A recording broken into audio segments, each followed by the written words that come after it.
making decisions with imperfect information equals needing to build heuristics for these scenarios and then making the best decision you can based on the unknowns, the could-bes. And that's strategy.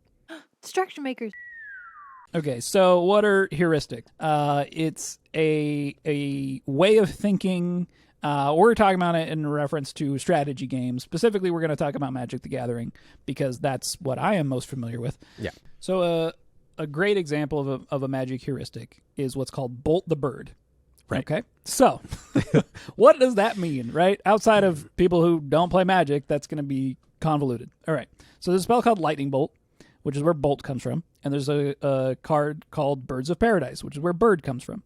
So the saying Bolt the Bird means that you should play your Lightning Bolt against your opponent's Birds of Paradise. Right. Why should you do that? Okay. So what Birds of Paradise does is for one resource, right, in this case, a green mana, you play a creature that then on their next turn can be utilized as though it's another resource, right? So they're skipping ahead a turn, effectively. Right. So that instead of having 2 resources on turn 2, they're going to have 3 resources on turn 3. Which doesn't sound like a big deal if you don't play Magic, but if you do play Magic, you'll understand it's a big deal. It's a big deal. Yeah. And so you, as the opposing player, can have a card that says, okay, I want to stop them from doing that. You're going to expend resources to do so. You're going to have to spend one of your resources to stop them from getting their additional resource on their next turn and all the turns after that. Okay, so theoretically, in most instances, that's what you should do. That it's a heuristic. It's a rule of thumb. Why? So the opportunity cost as the game goes longer, right? If that bird survives and they're able to have that extra resource on turn 2, they have 3 resources. On turn 3, they have 4 resources. So they're a resource ahead of you, not only on the next turn, but all the turns after that. Right. So the longer you wait to kill that bird, the further ahead your opponent can get from you. The benefits you get of dealing 3 damage are not nearly as strong as the benefits they get for potentially having a mana every turn. So there's an opportunity cost in this scenario, right? You have a lightning bolt. That lightning bolt could be targeted towards the bird, right, with killing their extra resource, or you could deal 3 damage to them, right? You could take them from 20 to 17. Okay, so you've made the decision that, all right, I'm going to bolt the bird. The thing is, it's not always true. It's not always true that you should kill the Birds of Paradise with your lightning bolt. Right. It depends on when that Birds of Paradise was played. Right. Was it played later in the game? Maybe it doesn't matter so much. Is your opponent at 5 health and you can deal 2 damage to them another way, and then you have 3 damage to just kill them? Right. In that instance, don't bolt the bird. So this is like a very simple scenario, which is infinitely complex in Magic, but as a rule of thumb, if you just listen to, okay, bolt the bird, then it's just not always true. You might do it in a scenario where using that lightning bolt in a different way is more advantageous.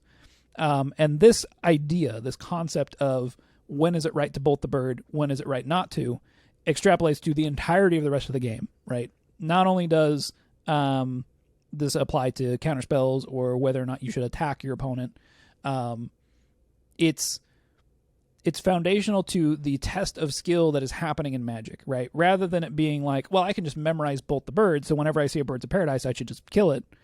Well, it's not always true, right? Depending upon the scenario, depending upon how the game is unfolded, depending upon the situation that you're in and your opponent's in, that rule of thumb might be incorrect. And so the test that is happening here, and what I think strategy actually is, in Magic, you have unknown information. You have your opponent has a hand of cards. You have a hand of cards. You don't know what's in their hand, and you get little clues of what might be in their hand. Maybe they have untapped mana. That lets you know, okay, they might be able to do these things. What might my opponent have? How bad is it for me if they have that thing? How can I make the best possible decision I can with having imperfect information?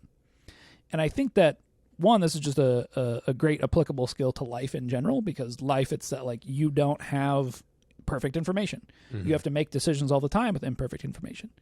But it also tests something that is beyond memorization, right? Right. It tests decision making. And that, to me, is what strategy is. Right. I don't think a game has to be as complicated as Magic to have this level of strategy. No, Magic used to be much simpler, and it still had these heuristics. So. Right. And so the idea that part of it, though, like I think what gets attributed to this scenario is that the possibility space is so large that you can't have just a memorization. And I don't think that's actually correct. I think what's right is that there's imperfect information, right? Right. You don't need to necessarily have an infinite number of possibilities to create this scenario, right? You could just say, okay, well, I just don't know what my opponent has. It could be one of these 3 things. Yeah. How bad is it for me if it's this one of those 3 that I think it might be? Right. Right? If it is, then I shouldn't make this move. Is there a better move that I can make if they do have that? Right. Right. And you can create that with a much smaller possibility space. Right. That's true. Yeah. I guess it is interesting how quickly just the hidden information and the variance can multiply all the different possibilities. I'm even thinking of the Bolt the Bird situation. Like, it's so interesting that, like, you could even use a Bird of Paradise almost as a bait card and then play something like a Llanowar Tribe the next turn. I think it's 3 mana, but whatever. And that's going to give you, like, 3 extra mana or something. And you know that thing could also die from the Lightning Bolt. Right. So you're baiting the Lightning Bolt by playing this weaker thing, but you actually want this other thing instead. Yep. Yeah. God. Magic's great. It's so good. But so let's talk about beginning and sort of layers of strategy, and maybe we'll come to another conclusion here. Is that okay? So when you first start playing Magic, you don't really understand all of the interactions of the game in its entirety. Right. But I actually think that's to Magic's detriment. I think that you could make the interactions much more simple, but you could get people to this space quicker, which is I don't know. I'm operating with imperfect information. I'm trying to make a decision based on what I think my opponent might have, and I'm getting hints of what they might have through. Oh, they have mana untapped. They have this stuff on the board. I can think about what they might have in their deck. Maybe they have additional copies of what's on the board. Yeah.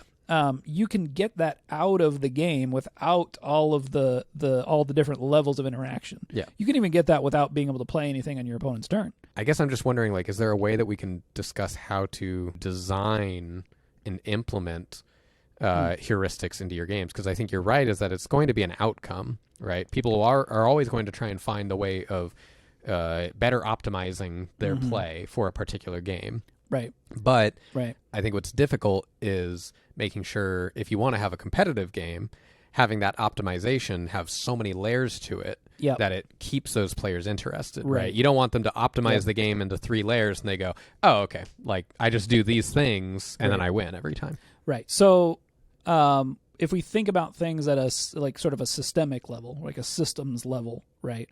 The systems of Magic do not really change, right? It's resource management, and that interaction that we have with a Birds of Paradise and a Lightning Bolt is I have a solution that solves this now, and the bird, right, is my opponent investing in the future, right? So my analysis in that situation is, do I want to use a resource that I can use once and use right now to stop my opponent from getting something that's going to help them longer term? Right. And so this idea of that exact thing is that you need some things that do something right now for it, and have sort of a steeper cost, versus things that are investing in a long term. Right. And I think that's some of the foundation for what ends up like creating these heuristics. Right. Is that, well, in this moment, because I think my opponent can get a payoff for that thing, I want to stop it before they get the payoff. Yeah. And all of those interactions are framed in that way, right? Counter spells, kill spells, direct damage. It's all framed in this is a resource that I can utilize now. How do I get the most out of it? Right. And you have to build systems that can facilitate these interactions. So without unknown information, these sort of things don't get to emerge, right? Because if I have perfect information, I'll know whether or not I should bolt the bird. Right. I'll know whether or not, my opponent, like they'll have 3 resources on their turn 2, But turn 2, they don't have anything they'll have the 3 resources, but they don't have any good way to spend it. Right. So why would I need to deal with it? Right. I would know that information. Right.